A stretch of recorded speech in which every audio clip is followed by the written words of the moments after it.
Hello, I'm this Monday night in-depth ag forecast brought to you by Nutrien Ag Solutions. We're going to start off with some satellite imagery this evening, and here's the sun setting just across my home state of Illinois right when I was recording. But as we take this back into late afternoon, we can see some of the bigger thunderstorms are rolling through parts of the Carolinas. In fact, we still have a severe thunderstorm watch this evening here. What I was fascinated by was just to see the tops of these storms getting blown off. See them coming off in this direction. That gives you a good indication of what those upper level winds are doing. We then had, of course, the rain that came through Nebraska, even the storms on the backside that's moved into Iowa. It's going to go into parts of Missouri and then spill down here into the mid-south, where there are a couple of isolated storms in this part of Missouri. We also watched a tropical system come through. This one right here on Sunday, parked right off the coast. It's moved over the Rio Grande. It's going to continue to move and get eventually pulled into the southwest monsoon. This was a welcomed event down here in southern Texas, delivering quite a bit of rainfall. But throughout the rest of the country, some scattered storms in New England, and then these storms here running right up in North Dakota into southern Manitoba have been quite impressive to watch, as has this big guy right here in parts of Colorado. Some flooding out of this particular storm today. I just want to point out one last thing. You can see over here in the west some of the wildfire smoke, and this is something I'm very concerned about going forward. We're going to cover what's going on in the west at the end of this video. But as the imagery sets here, I did want to show you some video. This was on Twitter today. This was put out there by Amber Wheeler, Dallas Schmidt, who took the video. Fantastic video here of this just perfectly. It's like a perfect cone tornado, apparently in a town called Russo in North Dakota, which is kind of in north central North Dakota. In fact, let's go look at this thing. If we come in here and have a closer look, that would be right in through here. Let's take a look at this once this data loads. Okay, throughout the day today, what we're watching, there it is. That's the storm that popped right there that produced, that flicker, that produced that tornadic storm. So it's just incredible to see on satellite, being able to zoom in here and have a close look at this as it kind of pushed through the afternoon hours here. So I just wanted to show you what was going on there. But here's kind of the bigger picture. Through 7 o'clock this evening on Monday, we're looking at the last 72 hours of total accumulated precipitation. And what's important about this particular graphic was some of the rains that came through the eastern Corn Belt pushed up against the Appalachian Mountains, some rains in the Carolinas and Virginia where we had been drier. You can see the scattered storms throughout the southeast, but this is the rain that came in from that tropical system, very weak tropical system, some places delivering over a foot of rain. We continue to see over the weekend now the extent pretty far to the north of the southwest monsoon. That's about done going that far north, but it was these rains right in through here that were critical to parts of South Dakota and Nebraska. Now it is important to note that if you're on or along I-80, this was an area that unfortunately did not see as much rain. It was mostly in the northern part. I needed more of the state to get this rain, but we will be watching this move right down this boundary here, covering parts of Missouri, getting down here into the mid-south right around Memphis very soon. But you can see the scattered storms here stretching into the Canadian prairie, and again, this just brings us up to speed with where we are with this precip pattern. Now, here's where we're going. Very consistent behavior in the models for the last almost 8 or 9 days, pointing toward this being what the end of the month of August is going to look like. So from now to the 30th, we see that there is better chances of having heavier rain from the Four Corners states all the way through the southern United States over to the Carolinas. A lot of this rain is coming now. We're going to see some storms here in the near term that are going to spread through parts of the Dakotas, but there's more on the way. And it's not going to be dry in this whole area. There's better chances of scattered showers coming around this upper level low that's going to sit here. But with the pattern changing such that there's a large ridge that's going to sit somewhere between here and here over the next several days, there's going to be some excessive heat moving into the Pacific Northwest out of California and butting up into parts of the Canadian prairie. But this is going to be the first kind of dent into the drought we're going to see here in parts of Texas and Oklahoma that we've not seen rain in some places down here in well over a month to a month and a half. Now, what's interesting about this, all this wet weather across the south, getting into the south, none of this is due to tropical systems. The tropics right now are practically dead. It's dusty. High wind shear in the Caribbean, even though the ocean temperatures are plenty warm enough, we're just not seeing the triggers to come through and to develop any tropical systems, so I'm not even going to really include it in this video. What I'm mostly concerned about is those areas that have been in drought, and we're going to look at them by looking at soil moisture. We want to know how much correction we should expect. Now, this map was made this morning, okay? So since then, there's been rain that's come through here. It's now moved into this area, and it's going to start pushing here. So we're going to see some changes in that. There will definitely be some changes in the southern plains. Kansas is going to be a bit of a wild card. I'll show you what I mean in a few seconds. And some storms have moved through parts of the northern plains. The Carolina drought issue, I think we're going to take care of a lot of that very soon. Same thing for pockets in Florida. New England's got to get watched very carefully. Now, if you're over here in the eastern Corn Belt, watching around the Great Lakes states, we're going to have to wait till this upper level low sits and spins over us to deliver some scattered showers into this area. But the good news is that if we do get missed by it, by the heavier rains, it's going to be cooler for quite some time as that upper level low sits over the top of us. Now, the way I've been watching this a lot today, and I put this in my morning report, is, I'm going to take you back here. This is an animation from the European model looking at volumetric soil moisture. So it's got a maximum value of 50%. And what that represents is at 50%, you are saturated soil, meaning that 50% of the volume would be water and the other 50% would be soil.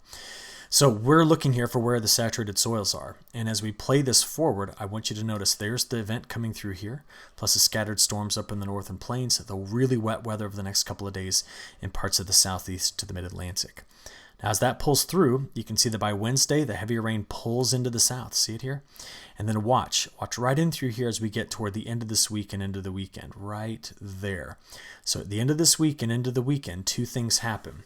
A frontal boundary gets stretched out here on which we're going to see storms. The upper level low sits here and spins, which is where we're going to see rain showers running around this. And as I take it all the way out there into next week and just play it on through a full 240 hours, the spot that I'm most concerned about are the places that get missed right in through here. Because while the heat will be ending in this area, we needed more rain to come into this pocket of the country to deliver the moisture we need for the crops growing there, and the crops we'll be planting here very soon, like the winter wheat that'll be coming up here shortly. While all of this is occurring, excessive heat, high evaporation rates are going to race up the west coast. Now, where this pattern is heading, I think is best seen, here. I'm just going to take you out. We always talk long-term first. So let's just go out to the end of the model run. I see a trough of low pressure here, a trough of low pressure here, a trough of low pressure here, and maybe one that's sitting over here. But do you see, if I just trace out the position of the jet stream, it is really far to the north. And it's kind of cut off this secondary piece that's there. And just generally speaking, there's ridging that kind of runs up somewhere along the west coast. And it goes through this cycle many times over the next 10 days. In fact, I don't know, I'll just take you back here. I just randomly went back to this upcoming Sunday. See the trough, there's some sense of a trough here and here, but there's this piece of the jet stream farther to the south that's cut off from the main flow. What's important about this is that wherever there's a jet stream wind, okay, underneath it there's a temperature gradient. Where there's a temperature gradient, there's a front. And these are the fronts we're going to watch slowly sag southward, delivering the rain, because at the surface we're still pushing moisture into these. And that's why we're going to be seeing those heavier rains in these areas. So that's the bigger picture on where we're going. Another way to look at it is this way. You see, I want to point out something important about when we get out here to day 10, because we're looking at this long range first. These waves are long.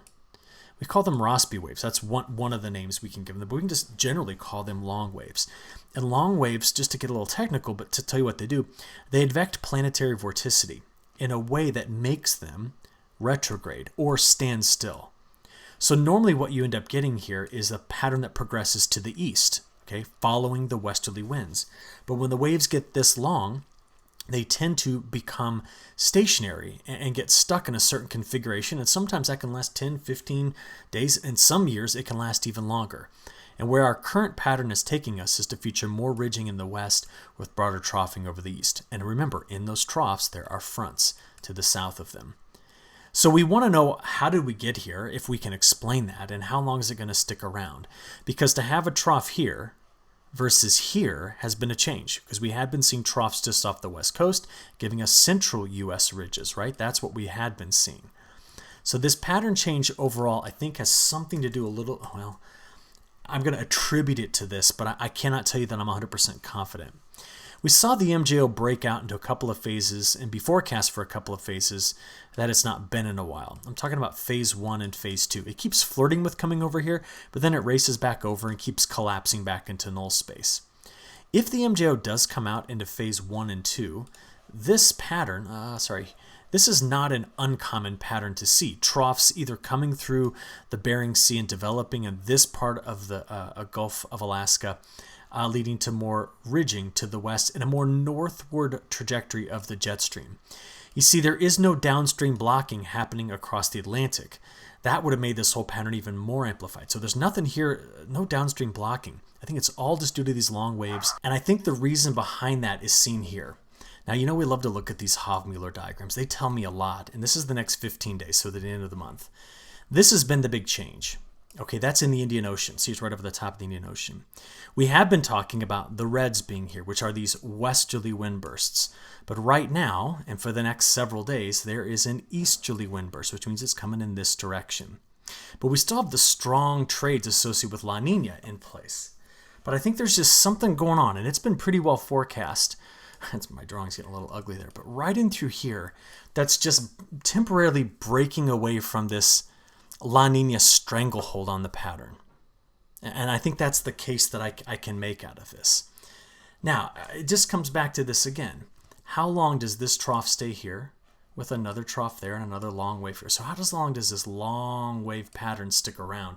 I think we would call this a wave number 3, wave number 4 pattern, keeping that ridge in the west. Because as long as it does, we keep lower heights and cooler weather here and hot weather to the west. That's the big story. Now, the European model suggests that once we get out there past, well, really the 28th through the 31st, that there's something happening on the west coast. These are the big ridges building in, and even when there's a short interlude of some troughing, it's still a positive PNA, which means there's still a ridge. So these are the big events happening over the next 10 days, big ridges, but they're just as a suggestion. I know it's a lot of model spread here, but there's a suggestion that it could fade toward the end of the month, which means going into September, we'd have to watch for maybe the re-emergence of a central United States ridge. I have no idea. I could speculate about this all day and then confirm my own biases, but it's just something we're looking out there for. So what's important about that statement is to tell you that right now I don't have a lot of confidence in the long-range forecasts.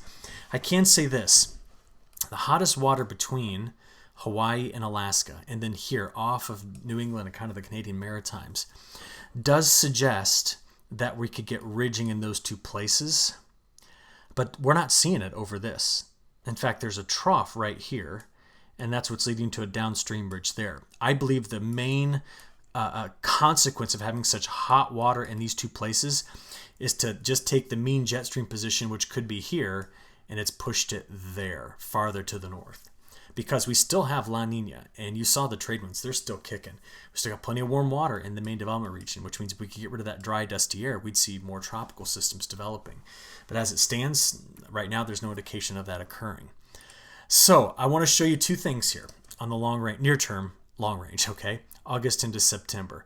These are the La Nina summers, and they tended to favor a bit drier here in the upper Midwest, in the western Corn Belt, wetter along the East Coast, and kind of a mixed bag along the Gulf Coast. I think that was a lot depending on tropical systems. So when you see this, you'll now maybe see a bit why the new August 25th to September 25th precipitation map looks like this. Okay, could there be some drier weather here? Sure. It seems to be showing up in the model. Why is there so much wetter weather to the south? It's not because the European long range is picking up on tropical systems. It's not designed to do that. I think it's just carrying over the pattern we've been in, which is some sort of a ridge here with that trough that sits underneath it over the East Coast. So I think the model's still stuck in persistence. I don't see it. I just don't see it breaking away from, well, I mean, let's just go back to it here. There it is. That's the 2-week pattern.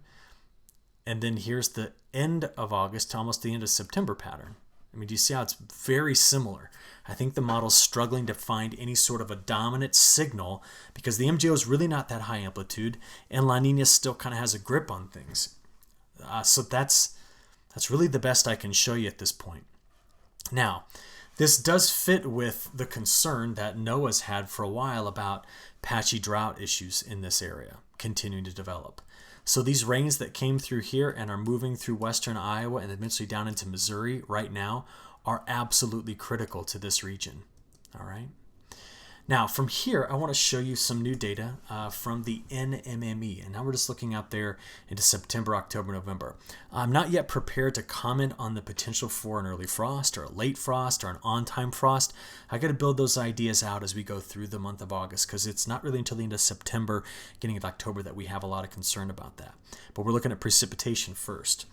And if you remember last time, I showed you the European model, September, October, November, and it was really calling for a dry southeast, dry parts of the Midwest, or drier, and drier into New England, with wetter along the West Coast. Well, the new NMME kind of reflects the same thing. And again, for this whole area, well, let me narrow that down. For this whole area, this is always a wild card, because you could have a great forecast of drier conditions into this region, but completely have it destroyed by a tropical system that could come up at any time and do something like that. So we're going to take this with a grain of salt, but it does appear that we could have a drier harvest. Now, what could really upset that? Let's imagine a big subtropical ridge sat here, unforecasted. This delivers tons of rain and flooding and ruins a drier harvest in the midsection of the United States. On the flip side, just for some reason, let's say the jet stream starts to come farther down into the Four Corners region and starts to kick up through this area. This could lead to some big low pressure systems that develop on that southwest flow by the time we get into late September and October and ruin this forecast. So we have a lot of different things to think about, but I'll just tell you, this forecast is dominated by La Nina. If you said, Eric, draw me a September, October, November forecast when there's a strong La Nina, this is what I would have given you. All right.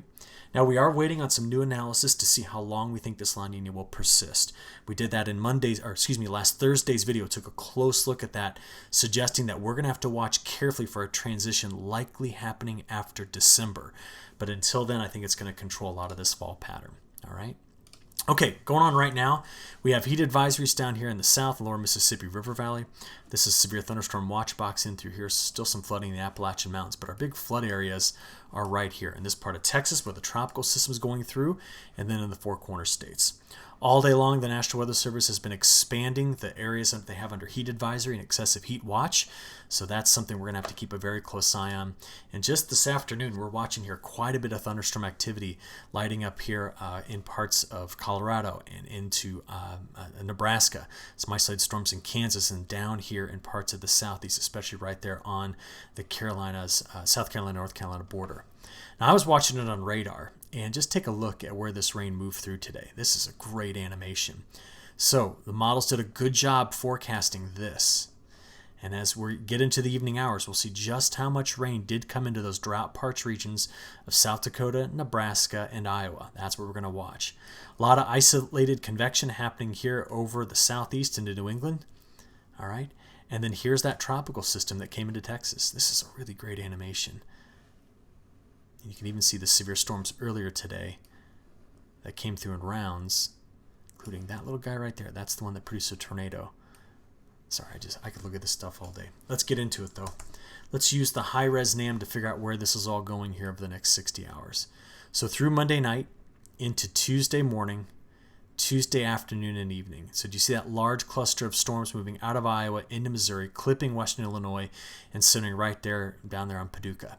While that happens on Tuesday, more isolated storms, including some heavier rain in parts of the Carolinas, and the tropical system makes it over El Paso. By the time we get to Tuesday evening, that front sagging south, more showers coming through the northern plains around the Red River Valley of the North. And then we go into the overnight hours on Tuesday night. And right on that sagging front is where the storms are really going to light up. Getting into Wednesday morning, Wednesday midday through Thursday evening. Here it is. This is Wednesday evening. That's where we're seeing a lot of our scattered convection on that day. So we're going to take all that and put it together and give you this map. This goes all the way till next Wednesday night, looking at total accumulated precipitation. So we could have some locally very heavy rain coming in through this area. Same thing for the Carolinas and also here in the northern plains. And watch that southwest monsoon curl around there on that front, delivering some better rains possibly into Colorado, which we saw the big rains today, and into the panhandles. From here, let's just go look at the European model to kind of keep our focus today, because I want to show you where this pattern gets to after we see what happens on Thursday. So here's Thursday morning. See where our front's sagging? Now what you're going to watch here is an upper level low is going to spin its way into this area. There's going to be a sagging front to the south of it, while the heat builds north and the monsoonal rains come out this way. Now, if I play through the end of the week, do you see all the scattered rain here? This is, again, Thursday, Friday, Saturday, Sunday, and Monday. See how it's rocked back and forth. This whole area seeing that. Meanwhile, to the south of it, storms staying on this boundary. This is Friday into Saturday and Sunday.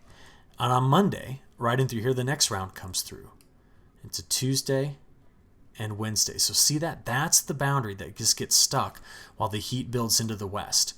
Now, watching these animations, it's kind of hard to keep up with the time. So let's just look at the final numbers here. We're going to go to the European model first. That's a 7-day forecast from the European model. Take a close look, pause it. I'm concerned about areas that get missed here. Also areas up here in New England. And then, of course, getting back to Montana, where we're going to see the heat into the Pacific Northwest curl into Montana. From there, also, gosh, Central Texas getting missed by the European model as well. This is the GFS, so European GFS. And as I like to show you the difference between the two models. So again, where you see these colors, the European is wetter. Here, the GFS is wetter. Interestingly enough, the GFS is wetter right in through this area, whereas the European is wetter kind of on either side of it. Just an interesting side note here on the position of the fronts over the next week. But both models agree that by day 10, that feature is still there. So there's broader ridging here, keeping the heat in the west and through the Canadian prairie. And overall, there will be some flow coming around this ridge here, pushing in to the south where the front will sag. And that's why the week 2 precipitation anomalies look like this. So it's wetter from Four Corner states all the way, in this case, from the European model into New England.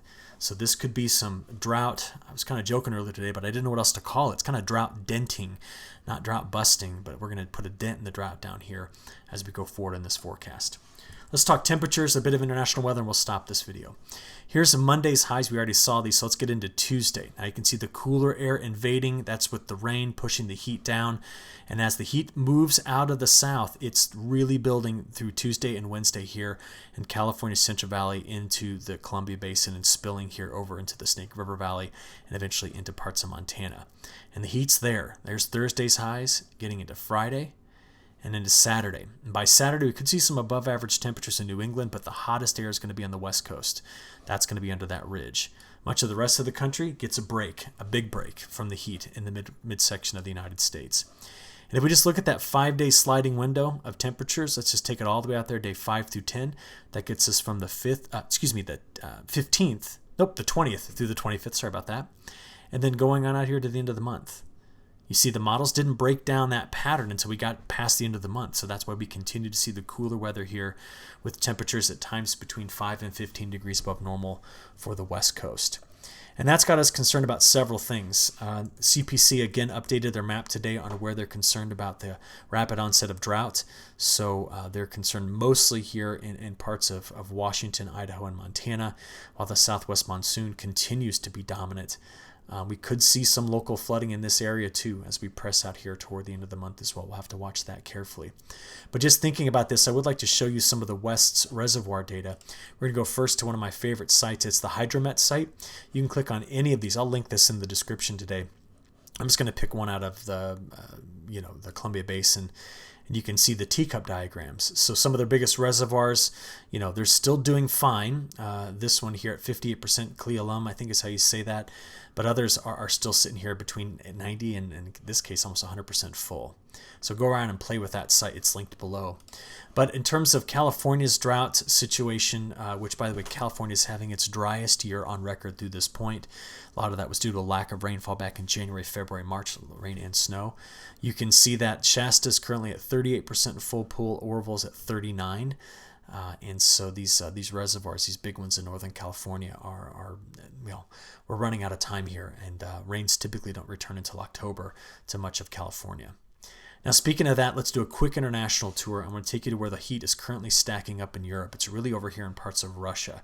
So the Russian wheat belt runs through here. This is Ukraine, and this is much of Central Europe still having another hot week.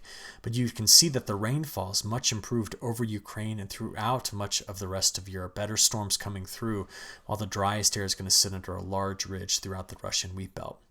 And from here, I want to take you quickly to South America and just point out that over the next 10 days, we have a front that's lingering in through this area, delivering some much heavier rains than normal coming into parts of Mato Grosso do Sul through Paraná. Now remember, this is the area that the long-range models have pointed to be dry for the start of the season, yet these rains are coming through. The drought issues are farther to the south, coming from Buenos Aires over toward Cordoba and pockets around Cordoba, but certainly down here in Uruguay. Now, why I'm so concerned about this is because this rain here could go a long way to buy time to get the start of the next season going. And the new European weeklies cover this. So the month of September is now shown here. This is the 30-day forecast for the month of September. And at this point, the models are calling for an early start to the monsoon. That's largely due, I think, to some stronger trades in through here, getting that circulation going soon, because the circulation curls around, just like I've drawn these little lines. Now, if this occurs, Brazil will have a very rapid plant. And right now, I imagine a lot of them are looking at this forecast, saying that when the September 15 date gets here, they're going to move quickly to get into the fields. If the monsoonal rains are there, they become established and get the moisture going early. This would go against the 40-year trend toward a drier September and October.